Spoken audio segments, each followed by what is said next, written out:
Welcome to Chanakya, where you get the right guidance at the right time.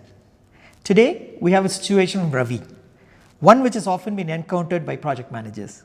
Let's explore this with our experts, Shiv and JV. Ravi is a project manager at Excel Infotech, an IT services firm, and reports to Prakash, who is the head of retail services BU. The firm is bidding for a project from a prospect in the retail industry from the US. Ravi is in charge of the bidding from the engineering team and needs to work with his marketing counterpart in the US, Nilesh. The prospect has shared a 3-page RFP with sketchy details of what they expect from the software to be developed and wants a fixed price bid at a highly competitive scenario. Ravi finds the information inadequate to make a meaningful estimate of effort and cost involved. Nilesh is okay for Ravi to have a call with the prospect, but needs the proposal in 3 days.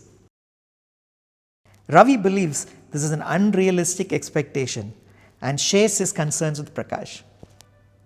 The challenge for Ravi and his team is to make the bid competitive at the same time realistically executable. Now, how should Ravi and his team approach this situation? And what is Prakash's role in this case? So, JV, I would like to ask you first of your opinion on how Excel Infotech should approach this situation. Not an unfamiliar situation. In fact, virtually every project, every company that I know of has actually gone through this. It's interesting that you said, what should Excel Infotech do in this case?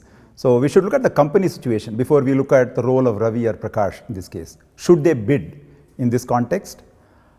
You should look at the risk first. There is a huge amount of risk involved given that they've got very limited time to bid. There is a very sketchy RFP. And if they end up winning the bid, they might actually end up losing a lot of money in the whole process. Their reputation could be at stake. The team may get demotivated because they may have to stretch. So these are the risks that they need to look at. But having said that, they also need to look at what are the benefits that are involved in this case. For example, this may be a new prospect. So they could get repeat business if they successfully execute the project. If it's a new technology area, the team can gain new skills in this area, new areas. I think they need to evaluate, balance the risks involved with the benefits that they are likely to get, both as an organization and as well as the team involved. And then if they decide to bid, then they should go full steam, right? Go all out to get the bid and win the bid. That's really what they need to look at. That's really good input. It's truly a balancing act, isn't it? Absolutely. Tightrope a little bit in terms of what the company needs to do here. Shiv, your views on what Prakash should do in this case? Yeah, I first want to agree with JV. That the company needs to decide whether they want to bid or not. So it depends on the risk appetite. Right. Yeah. Okay. Now, since this is an important project that the Prakash wants to do, let's say that is not an option. So we need to bid. So Prakash has a very, very crucial role to play. As the BU head, he can bring a lot of value in terms of, let's say, the domain.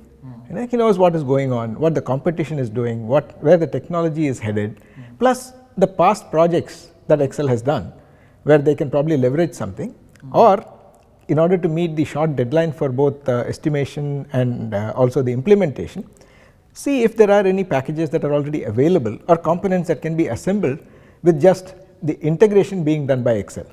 So Prakash has a key role to play, and I think Ravi should leverage Prakash's experience in even putting the proposal together, at least as a reviewer, and before that get his inputs in terms of the direction.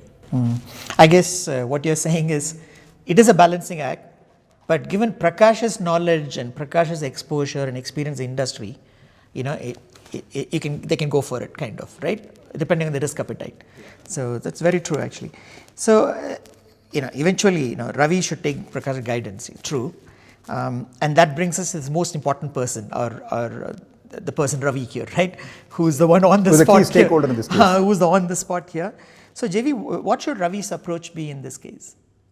Yeah, first he's got only 3 days, so he needs to get going right away, right? He needs to probably have a call with the prospect to get some information quickly, right? He's got a sketchy RFP. He needs to understand what the scope of the project is, what the scope exclusions are. Also look at potential scope creep areas, because in these kind of situations, you need to be able to identify potential scope creep areas. And also in the process, also look at what the non-functional requirements are, because very often, teams miss out non-functional requirements. It's a tricky area, isn't It's a very tricky area. And they end up spending a phenomenal amount of time in making sure that, for example, performance or reliability requirements are actually taken care of before the delivery. I think that's one quick thing. He needs to prepare for the bid by getting the right information. Second is he needs to look at what's the competition strategy and figure out what Excel strategy is going to be in this case vis-a-vis the competition. For example, if it's going to be a low cost situation that they're competing with, he needs to figure out whether they can actually suggest or propose some areas that they would actually take as a project investment and take Prakash into confidence and say, if we make this investment, we can actually leverage this in the future projects. So that's one thing that he could look at, second area. Third, he needs to look at any past projects that they have done, right? Take data from the past projects so that he will actually be able to leverage that in the estimation process.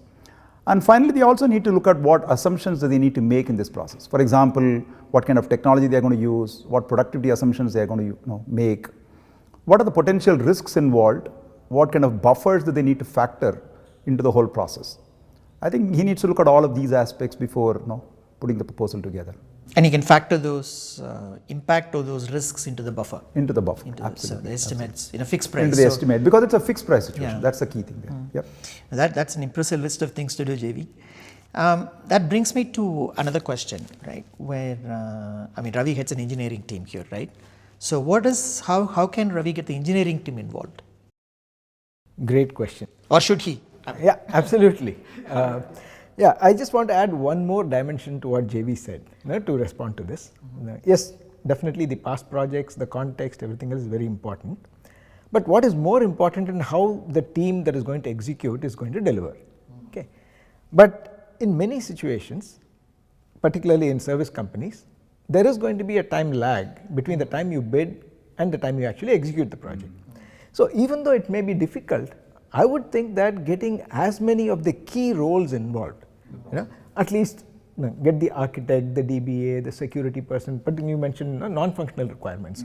Somebody who understands those involved in the estimation process, instead of just leaving it to the project manager and probably one tech lead who can just quickly put together just because there are only 3 days. I think it is still worthwhile getting the entire team involved, or at least the representative roles involved in articulating the solution and the estimates. Then there could be a bit more buy-in when they actually win it. Yeah, that too. Yeah. I understand, sure, that's very good. And the people who are estimating, they just want to know all about techniques, right? What techniques to use, right? So what would be your recommendation there? See, in this case, I don't know, if there was a detailed RFP, if the specifications were available, maybe something like function point analysis could work. Okay. But here, I guess it's tossing a coin. But then a little more structured is probably a wideband Delphi. That could help them. But they involve the experts actually. Yeah. Yes, absolutely. So that'll be good. So involving the experts is right. Thank you, Shiv. So I also agree, right? The understanding how to estimate is a totally different topic altogether for us, and that's for maybe a different discussion. Yeah. There's another stakeholder here, Nilesh, right? I'm curious about what is his role. How important is that, JV? I think it's very important from two perspectives. One is, I think he is the one who's actually dealing with the customer and knows what the competition is likely to be, right? He's the one who can actually provide Excel Infotech with the key differentiators in this case, right? What are they going to be differentiating themselves with the competition, right? In terms of product experience, track record that they have before, in terms of the uniqueness of the proposal, cost advantage, those kinds of things. He is the one who's actually going to provide that information. So that's one key area where Nilesh gets involved. Second thing is, typically marketing folks focus a lot on the winnability of the bid, right? In this case, Nilesh has a key role to play to ensure that the winnability of the deal does not, and I'm saying does not compromise or hugely risk the executability of the bid, right? I think it's very important that the winnability and executability are actually balanced. And Prakash and Nilesh both have a key role to play in the bid review process in this case. I can imagine this winnability and executability, right? If you don't get it right, the only joy you have may be winning the project. After that, it's all sorrows. Absolutely, absolutely. Fantastic, JV. I think that completes the discussion on all the key stakeholders we've talked about here. We've talked about Ravi, Prakash, Nilesh, the BIT team, and so on. So I've got conclude a few takeaways here. So let me know if this makes sense. So first is Excel Infotech to look at their own risk appetite before making a call on whether to bid or not to bid. That's the first thing. Second thing is get prepared.